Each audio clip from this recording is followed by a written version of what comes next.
Series की शुरुआत news से होती है, जहां 2018 के बेस्ट सिंगर का अवार्ड एक के नामी कोरियन सिंगर को मिलता है। फिर यांग नामी टीचर को दिखाते हैं, जो रिपोर्टर्स को इंटरव्यू के दौरान एक पिक्चर दिखाता है जिसमें 6 स्टूडेंट्स हैं। अब इनमें से के कौन है ये एक राज है। अब पास्ट में ईयर 2011 में हाइमी नामी लड़की स्टेज पर गाना गा रही थी। लोग हाइमी की दोस्त बेकी को उसकी चमची समझते हैं, पर ये दोनों इस बात की परवाह नहीं करती। हाइमी का वॉलेट रश में गिर जाता है, जिसे जिंगुक नामी लड़का पकड़ के उसे वापस करने जाता है, मगर देखता है हाइमी अपने फेस पर मास्क लगाकर टैक्स कलेक्टर से छुप रही थी, क्योंकि उसके डैड बिजनेस में लॉस के बाद कहीं छुप चुके हैं और अब टैक्स वाले हाइमी को तंग कर रहे हैं। तभी वहाँ जिंगुक आकर हाइमी की तरफ उसका वॉलेट फेंकता है और बड़े स्टाइल से लोन कलेक्टर के गुंडों से फाइट करता है। हाइमी वहाँ से भाग जाती है। टीचर यांग 3 साल बाद कोरिया वापस आते हैं और किरण आज स्कूल में विजिट के लिए आते हैं। वो देखते हैं कि स्कूल में काफी चेंजेस लाने की जरूरत है। वो एक ऑडिशन रखने का फैसला करते हैं। घर आने पर हाइमी को उसके डैड कॉल करके बताते हैं कि उन्हें बिजनेस में लॉस हो गया है, इसलिए वो अमेरिका चले गए हैं। हाइमी के डैड कहते हैं कि तुम अपनी छोटी बहन को लेकर कैंग के पास चली जाओ। उसे मजबूरन कैंग के पास जाना पड़ता है। वो कहती है कि तुमने मेरी मॉम के साथ अफेयर चलाया, जिसकी वजह से मेरे पेरेंट्स का डिवोर्स हो गया। मैं तुम्हें एक मौका देना चाहती हूँ ताकि तुम्हें माफी मिल सके। तुम्हें मेरा और मेरी बहन का ध्यान रखना होगा। पर कैंग जिम्मेदारी लेने के बजाय वहाँ से भाग जाता है। टैक्स कलेक्टर हाइमी को पकड़ के उसके पैसे पूरे करने के लिए किरण स्कूल के ऑडिशन में हिस्सा लेने को कहता है, जिसे जीत के उसे जो शो मिलेगा उसके पैसों से वो टैक्स देगी। जिंगुक न्यूज़पेपर में किसी पॉलिटिशियन की पिक्चर देख रहा था जो इसके डैड थे, मगर उन्होंने बचपन से ही इसे अपना बेटा नहीं माना। हाइमी बेकी के साथ ऑडिशन के लिए जाती है, पर वहाँ बेकी की सिंसेरिटी देख के यांग सिर्फ उसे सिलेक्ट करता है, जिस पर हाइमी गुस्सा हुए वहाँ से चली जाती है। हाइमी के जाने के बाद बेकी यांग को कहती है, मुझे हमेशा यही कहा गया है कि मैं एक फेलियर हूँ और कभी अपना ड्रीम पूरा नहीं कर सकती। मिस्टर यांग बेकी को एक लॉकेट देते हैं जिसमें के लिखा था। वो उसे लकी चार्म समझकर अपने पास रख लेती है।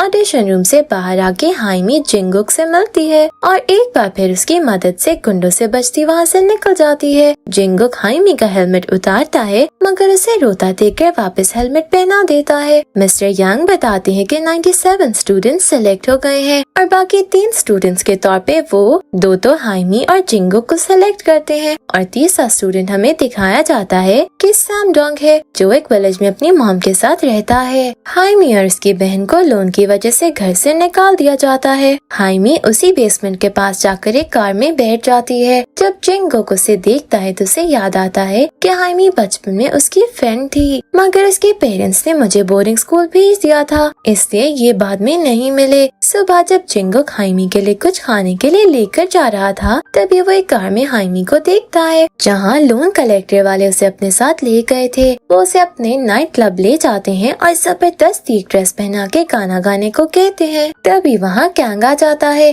और कहता है, हमारे स्कूल ने हाइमी को सिलेक्ट कर लिया है, अब ये तुम्हारा लोन वापस कर देगी। ये कहकर वो हाइमी को अपने घर ले जाता है। घर आकर हाइमी कैंग और उसकी बहन की बात सुन लेती है कि यांग ने कैंग को 3 स्टूडेंट्स को लाने का कहा है, अगर वो ना ला सका उसकी जॉब चली जाएगी। हाइमी कैंग को कॉल करके कहती है, तुम जिंगुक को ले आओ, मैं सैमडोंग को ले आऊंगी, क्योंकि इनके पास टाइम कम था। इससे ये दोनों एक दूसरे की हेल्प के लिए मान जाते हैं। कैंग देखता है कि जिंगुक की हालत टैक्स कलेक्टर के लोगों से फाइट की वजह से खराब है। वो उसे हॉस्पिटल ले जाता है। हमें सैमडोंग दिखाया जाता है, जिसे हाइमी पहली नजर में ही पसंद आ जाती है। फिर कैंग और यांग बात करते दिखाए जाते हैं। यांग कहता है, मैंने इन तीनों स्टूडेंट्स को इससे सिलेक्ट किया है क्योंकि जिंगुक को अपनी लाइफ में क्या करना है कुछ पता नहीं, और सैमडोंग अपनी लाइफ विलेज में जाया कर रहा है और हाइमी में बहुत एटीट्यूड है। सैमडोंग की स्टेज पर परफॉर्मेंस होती है और उसे ऑडियंस में से एक लड़की सिलेक्ट करने का कहा जाता है। वो हाइमी को स्टेज पर ले आता है, पर हाइमी के लिए उसे अपने साथ मना के लाना मुश्किल हो रहा था। नेक्स्ट हमें किरण स्कूल में टीचर जिन दिखाई जाती हैं, जो बच्चों से पूछती हैं, तुम में से कौन सोलो परफॉर्मेंस करना चाहता है, जिस पर बेकी और एक और स्टूडेंट अपना नाम लिखवाते हैं, पर दूसरी स्टूडेंट सिलेक्ट हो जाती है। कैंग जिंगुक के मोबाइल से उसके डैड को कॉल करता है क्योंकि जिंगुक की हालत खराब थी। हाइमी सैमडोंग को स्कूल का एक्सेप्टेंस लेटर देती है, मगर वो जाने से मना कर देता है। जिंगुक के डैड और उस पर प्रेशर डालते हैं कि तुम अमेरिका चले जाओ, वहाँ अपनी डिग्री पूरी करो, मगर वो मना कर देता है। कैंग जिंगुक को बहुत मनाता है इसके स्कूल में आ जाए। काफी मेहनत के बाद जिंगुक मान जाता है और साथ ही कहता है मगर मैं आपके घर में रहूंगा। हाइमी जब विलेज से जाने लगती है तो सैम डोंग को इमोशनल ब्लैकमेल करती है कि मैं तुम्हारे साथ स्कूल में जाना चाहती थी क्योंकि मैं तुम्हें लाइक करती हूँ, मगर तभी सैम डोंग नहीं मानता।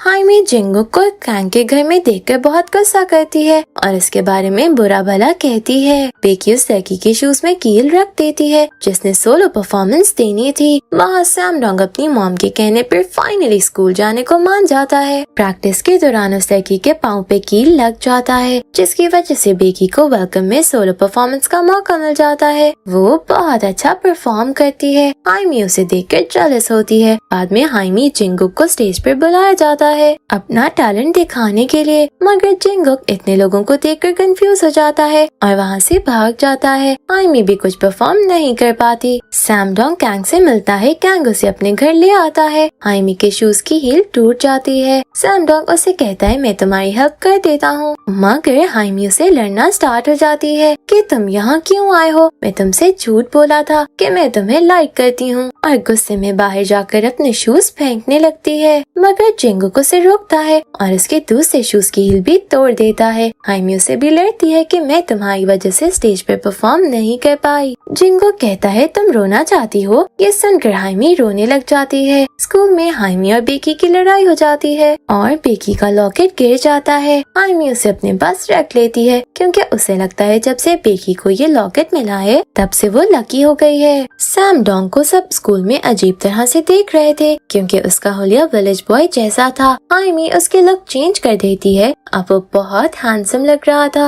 लोन कलेक्टर हाइमी को तंग करने आता है मगर कैंग उसे ऐसा करने से मना करता है और अपने घर के पेपर्स उसे दे देता है क्योंकि वो अपने स्टूडेंट से बहुत प्यार करता था। लोन कलेक्टर हाइमी से मिलता है और पूछता है जिंगुक तुम्हारा बॉयफ्रेंड है क्योंकि वो उस दिन तुम्हारे लिए फाइट करने आया था। हाइमी ये सुनकर जिंगुक को सॉरी करती है क्योंकि उसने जिंगुक को बुरा भला कहा था। स्कूल में बेकी हाइमी से अपने लॉकेट के बारे में पूछती है मगर हाइमी कहती है मेरे पास नहीं है। तभी जिंगुक हाइमी की पॉकेट से निकालकर बेकी को दे देता है और कहता है तुम्हें अपनी लक के लिए किसी लॉकेट पर यकीन करने की जरूरत नहीं है। सब लोग हाइमी को चोर कहने लग जाते हैं। हाइमी वहाँ से भाग जाती है। सैम डोंग उसे लोगों से बचाता है। इन दोनों को डायरेक्टर चॉय जो स्कूल के प्रिंसिपल हैं पनिशमेंट के तौर पर अलग क्लासरूम में भेज देते हैं और टीचर कैंग को कहते हैं आज से आप इनको पढ़ाएंगे। हाइमी अनाउंसमेंट करती है कि अगर मिड टर्म में मेरे मार्क्स बेकी से ज्यादा आए तो तुम लोग मुझे तंग नहीं करोगे। बेकी जिंगुक को लंच पर बुलाती है क्योंकि उसने उसका लॉकेट ढूंढा था।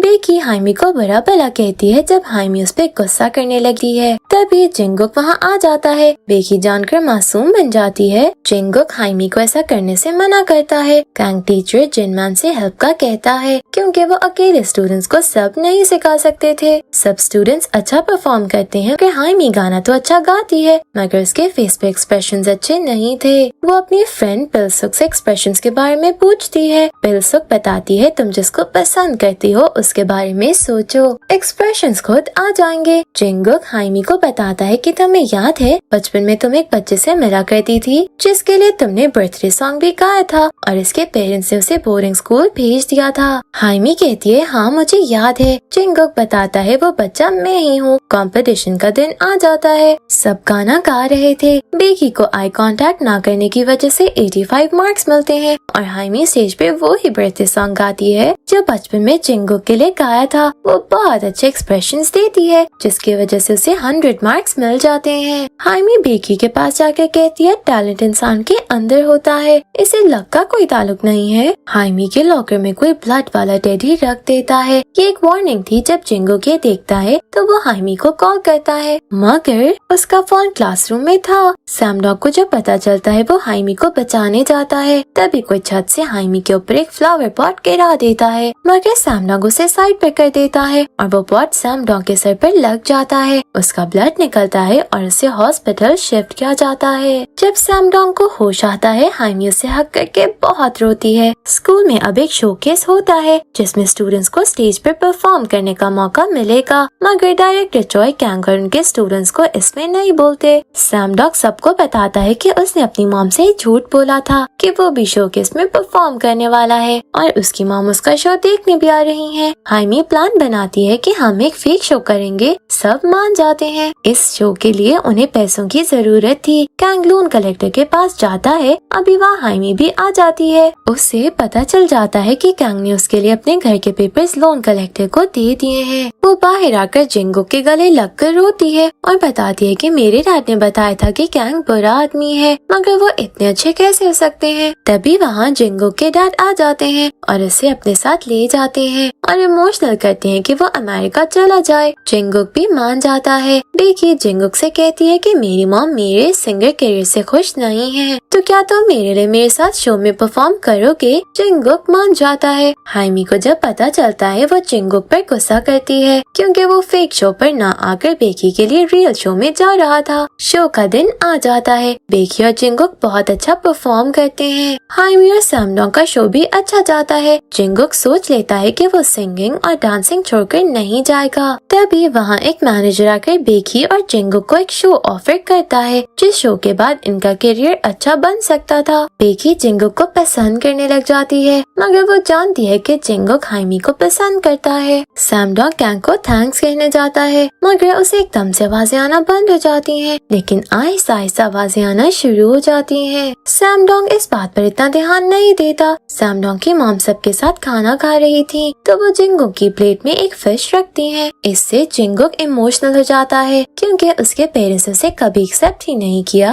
कैंग टीचर जिन से कहता है कि फेक शो करने पर आप मेरी कंप्लेन तो नहीं करेंगी, क्योंकि टीचर जिन को फेक शो का पता चल गया था, मगर वो कोई भी कंप्लेन नहीं करती। जिंगुक हाइमी और सैमडोंग में फाइट हो जाती है क्योंकि जिंगुक उन्हें छोड़कर बेकी के साथ शो करने चला गया था। जिंगुक और बेकी को कुछ मंथ्स ट्रेनिंग के लिए दूसरे शहर जाना होता है। सब जिंगुक को बाय कहते हैं, मगर जिंगुक हाइमी का वेट कर रहा था। जब वो नहीं आती, जिंगुक घर से बाहर आता है और देखता है वो एक जगह छुपी है। वो वहाँ से चला जाता है। जिंगुक ने हाइमी के लिए एक डब्बे में थोड़ा सामान रखा हुआ था, जिसमें हेलमेट और भी कुछ ऐसी चीजें थी जो इन्होंने इकट्ठे यूज की थी। हाइमी हेलमेट पहनकर बहुत रोती है। सैमडोंग उसे चुप करवाता है और जेलस भी होता है क्योंकि हाइमी जिंगुक के लिए रो रही थी। 6 मंथ्स बाद जब जिंगुक वापस आता है, वो बहुत फेमस हो गया था। सैमडोंग और जिंगुक आपस में बात करते हैं और दोनों को पता चलता है कि वो हाइमी को पसंद करते हैं, लेकिन वो दोनों हार मानने को तैयार नहीं थे। सब स्टूडेंट्स एक कंपटीशन में पार्ट लेते हैं, जिसमें हाइमी और बेकी को अपनी टीम चूज करनी थी। हाइमी जेसन पिल्सोक और सैमडोंग को चूज करते हुए बेकी जिंगुक को अपने 2 फ्रेंड्स को चूज करती है। जिंगुक बार बार हाइमी को देख रहा था। बेकी कहती है मैं जानती हूँ तुम उस टीम में जाना चाहते थे, मगर जिंगुक कहता है अब हमें उस टीम को हर हाल में हराना है। हाइमी की टीम के पास प्रैक्टिस के लिए जगह नहीं थी। लोन कलेक्टर उन्हें अपने नाइट क्लब में प्रैक्टिस करने का कहते हैं। जब ये वहाँ प्रैक्टिस के लिए जाते हैं, पुलिस वहाँ आ जाती है क्योंकि ये स्टूडेंट्स हैं और नाइट क्लब नहीं आ सकते। ये बात डायरेक्टर चॉय तक पहुँच जाती है। वो कैंग से प्राइवेट में कोई बात करते हैं जो हमें नहीं दिखाई जाती। कंपटीशन का दिन आ जाता है और बेकी की टीम फर्स्ट पोजीशन लेती है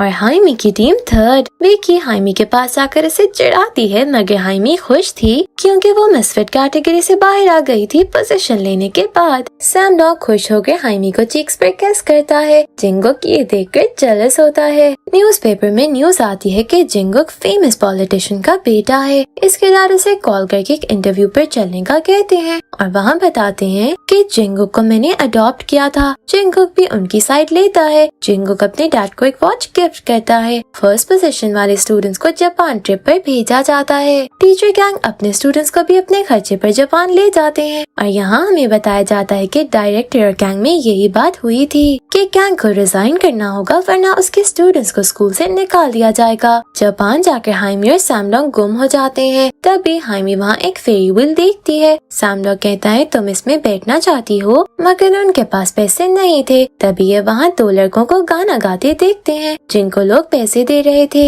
ये दोनों भी वहाँ गाना गाते हैं। सब ऑडियंसेस इनके पास आ जाती हैं। तभी वो 2 लड़के अपने ग्रुप को बुलाकर वहाँ डांस करते हैं। केविन स्कूल के बच्चे भी इन्हें ढूंढते वहाँ आ जाते हैं। फिर इन दोनों ग्रुप में कंपटीशन होता है और केविन स्कूल जीत जाता है। हाइमी बेकी और जिंगुक को अपने लिए डांस करता देख के खुश होती है। हाइमी और बेकी में अब सब ठीक हो रहा था, मगर वही मैनेजर जिसने बेकी और जिंगुक का शो करवाया था वो हाइमी को बेकी की जगह शो देना चाहता था। ये सुन के बेकी जेलस हो जाती है। सैम डॉग हाइमी के लिए फेरी व्हील का पास लाता है और कहता है रात को मेरे साथ चलना, मगर जिंगुक हाइमी को रात को अपने साथ जबरदस्ती ले जाता है। सैम डॉग उसी बिल्डिंग में काफी देर खड़ा रहता है जिसमें से फेरी व्हील नजर आता है। हाइमी का वेट करता है मगर वो नहीं आती। जिंगुक हाइमी को फेरी व्हील ले जाता है और वहाँ किस करता है और बताता है कि वो अपने डैड के साथ यहाँ एक बार आया है। ये सब बिल्डिंग से सैम डॉग देख रहा था। वो बहुत दुखी हो जाता है और इसके दोबारा सुनने में मसला होने लग जाता है। वो हॉस्पिटल जाता है मगर डॉक्टर बताते हैं इस बीमारी का कोई इलाज नहीं है। सैम डॉग सब छोड़कर अपने दोस्त के पास एक बार में चला जाता है। हाइमी उसके लिए काफी टेंशन में थी। डायरेक्टर चॉइस स्टूडेंट्स को कहते हैं अगर तुम लोग A+ ग्रेड ले आओगे तो गैंग को स्कूल से नहीं निकालूंगा। हाइमी सैम डॉग से मिलने जाती है मगर सैम डॉग कहता है मैं बहुत पछताता हूँ क्योंकि मैं तुम्हारे लिए साउथ आया। हाइमी जो गाना लिखती है उसमें किसी के लिए फीलिंग्स के बारे में लिखना था। हाइमी सैम डॉग के लिए गाना लिखती है क्योंकि सबसे स्ट्रॉन्ग बॉन्ड हाइमी का सैम डॉग के लिए था। इनको A+ मिल जाता है। टीचर गैंग स्कूल वापस आ जाते हैं। बेकी रोते रोते टीचर जिनको बताती है कि मैं बहुत बुरी होती जा रही हूँ। मैंने ही किलो स्टूडेंट के शूज में रखे थे और मैंने ही फ्लावर पॉट हाइमी पर फेंका था। हाइमी ये सब सुन लेती है और मैनेजर को शो के लिए मना कर देती है क्योंकि वो बेकी के लिए बुरा नहीं चाहती थी। हाइमी जब सफाई कर रही थी वो सैम डॉग की रिपोर्ट देख लेती है। तभी वहाँ सैम डॉग भी आ जाता है। हाइमी उसके गले लगकर रोती है क्योंकि फ्लावर पॉट लगने की वजह से ऐसा हुआ था। इन सब का एक शो था मगर सैम डॉग करने से मना कर देता है क्योंकि वो म्यूजिक सुने बगैर गाना नहीं गा सकता था। मगर स्टेज पे हाइमी उसे अपने हाथों के इशारों से आवाज की पिच समझाती है। वो बहुत अच्छा गाता है। जिंगुक और मैनेजर में फाइट हो जाती है जिसकी वजह से जिंगुक का करियर खतरे में आ जाता है। दरअसल वो मैनेजर बेकी के साथ मिसबिहेव कर रहा था, इसलिए जिंगुक ने मैनेजर को मारा था। ये बात बेकी हाइमी को बताती है मगर हाइमी उसे मना करती है कि मीडिया में बात मत बताना, तुम्हारा करियर भी खतरे में आ जाएगा। मगर बेकी अब और बुरा नहीं बनना चाहती थी, इसलिए वो मीडिया में सब बता देती है। पॉलिटिशियन भी मीडिया में सबको बता देते हैं कि जिंगुक उनका सगा बेटा है और इनका रिलेशन भी ठीक हो जाता है। हाइमी के डैड वापस आ जाते हैं और हाइमी को अपने साथ अमेरिका चलने का कहते हैं मगर हाइमी मना कर देती है और इसके डैड से उसका टैलेंट साबित करने का कहते हैं। हाइमी कैंग से कहती है क्या मेरी मॉम बुरी औरत थी जिसने आपके साथ अफेयर चलाया? कैंग बताता है कि तुम्हारी मॉम को कैंसर था, इसलिए उन्होंने मेरे साथ अफेयर का नाटक किया था ताकि उनके मरने के बाद तुम्हारी रात सैड ना हो। सब मिलकर बहुत प्रैक्टिस करते हैं और एक वीडियो बनाते हैं जिसमें स्कूल के सब बच्चे डिफरेंट कैरेक्टर्स बनकर डांस कर रहे थे। ये वीडियो काफी वायरल होता है। हाइमी के डैड समझ आते हैं कि हाइमी कोरिया में ही खुश रहेगी। लास्ट पे सैम डॉग, हाइमी और जिंगुक एक बहुत जबरदस्त परफॉर्मेंस देते हैं। सैम डॉग अपनी बीमारी के साथ एडजस्ट कर लेता है। हाइमी की बर्थडे पे जिंगुक उसे बाहर लेकर जाता है। हाइमी के वॉलेट में सैम डॉग अपनी बच्चे देख लेता है और बहुत खुश होता है। जिंगुक हाइमी को कहता है मैं तुम्हें अच्छे से जानता हूँ, तुम सैम डॉग को पसंद करती हो। जिंगुक कहता है हम हमेशा अच्छे दोस्त रहेंगे। सैम डॉग अपनी परफॉर्मेंस की वजह से बहुत फेमस हो जाता है और स्टार्टिंग में जो के नामी सिंगर को अवार्ड मिला था वो सैम डॉग ही था। लास्ट में हमें दिखाते हैं हाइमी की सिस्टर अब बड़ी हो गई है। वो जिंगुक से मिलने आती है और इसे किस करती है और ये ड्रामा हैप्पी एंडिंग पर खत्म हो जाता है। Thank you for watching.